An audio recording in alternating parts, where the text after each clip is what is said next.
Aloha no kako, o Edward Halealoha Ayau, he Kekia Reynolds, Lealoha Ayau, ku makua kane me kana wahine o mura moni ka ala ka eo. Ku makua hine, he Kekia Harriet Ahiona Ayau ne, ku ututu wahine, lawo Paul komoho li I hapai, he Kekia Samuel ka imina o au ka eo, lawo Hildo na ohio kamalu bishaw. Mai ho'olehua molokai mai au, aka noho wau I pauka hilo Hawaii. And I don't care what anyone tells you, I was Walter's favorite law clerk at the Native American Rights Fund. That's my story, I'm sticking to it.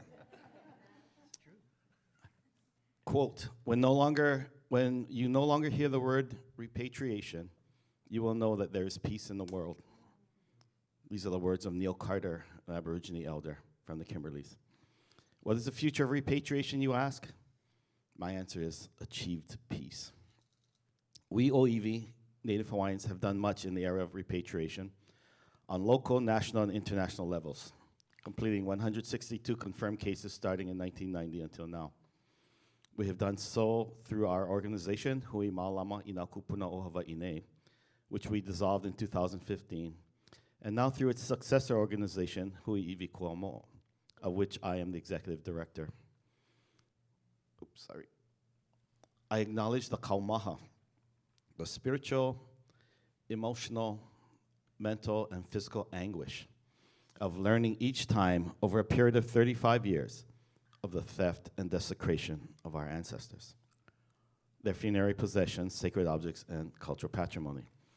Given this high level of anguish, it is surprising that we Hawaiians still survive. In April 2025, we will engage in travel for restitution purposes and to lay the foundation for 2 future repatriations. These efforts will be epic. I will lead a team to Europe to visit Berlin, Germany, to finalize the return of 2 Hawaiian goddesses by negotiating the final details of an ethical return shared stewardship agreement with the German Museum Association. If time permits, we'll visit Paris, France, to consult with, I don't speak French, the Musée National d'Histoire Naturelle, to finalize the return of 30 of our ancestors under the fairly recently enacted French legislation championed by Prime Minister Macron. We will then fly to Belfast, Northern Ireland to repatriate the remains of 2 ancestors from the Ulster Museum before preparing to return to the United States.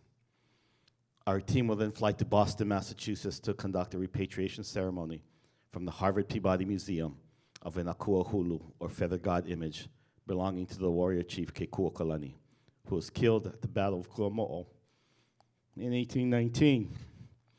A second team of 15 Native Hawaiians will meet us in Cambridge, including 2 of my children, who will bear witness to this historic return. We will then fly to Washington, D.C.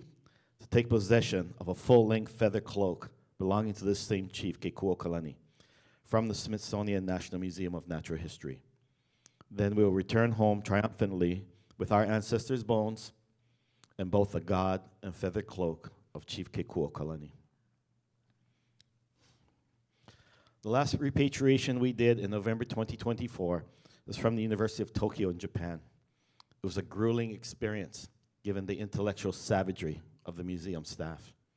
We persevered because we believe it is never a matter of whether our ancestors come home. The only question is when.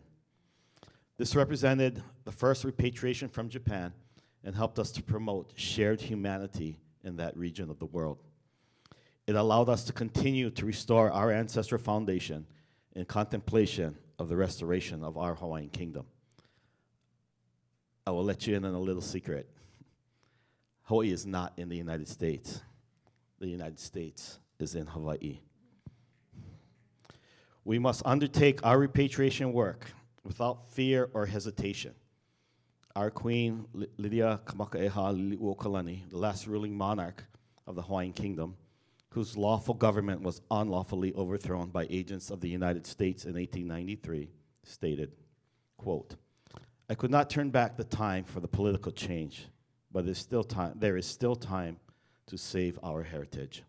You must remember, never cease to act because you fear you may fail. The way to lose any earthly kingdom is to be inflexible, intolerant, and prejudicial. Another way is to be too flexible, tolerant of too many wrongs, and without judgment at all. It is a razor's edge. It is the width of a blade of peely grass. In addition, a fictional character once said that fear is the path to the dark side.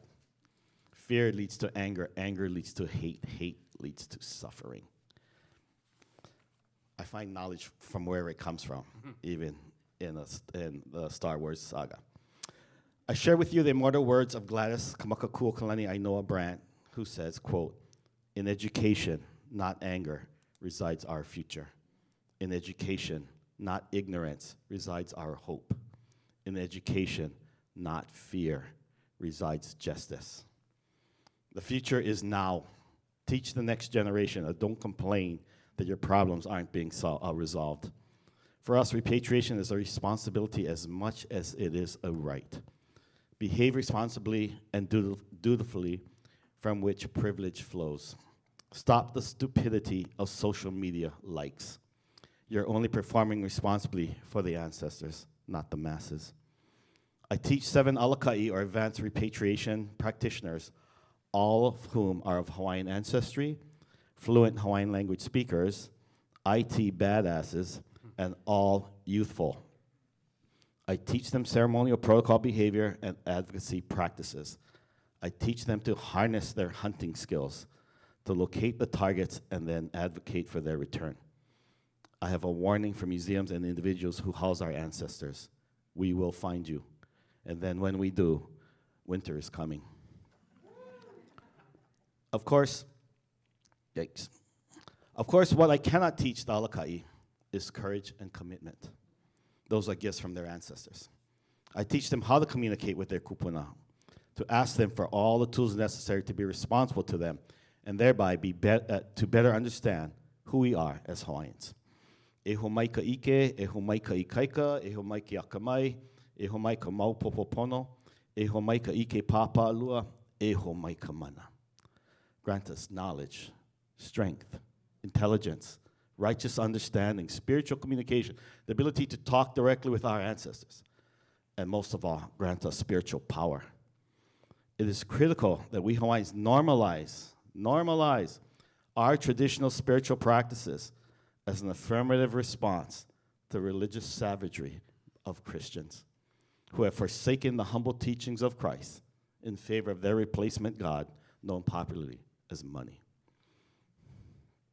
I close with the immortal words of Lord William Ewart Gladstone, a 19th century statesman who said, quote, "Show me the manner in which a nation or community cares for its dead, and I will measure with mathematical exactness the tender sympathies of its people, their respect for the laws of the land, and their loyalty to high ideals."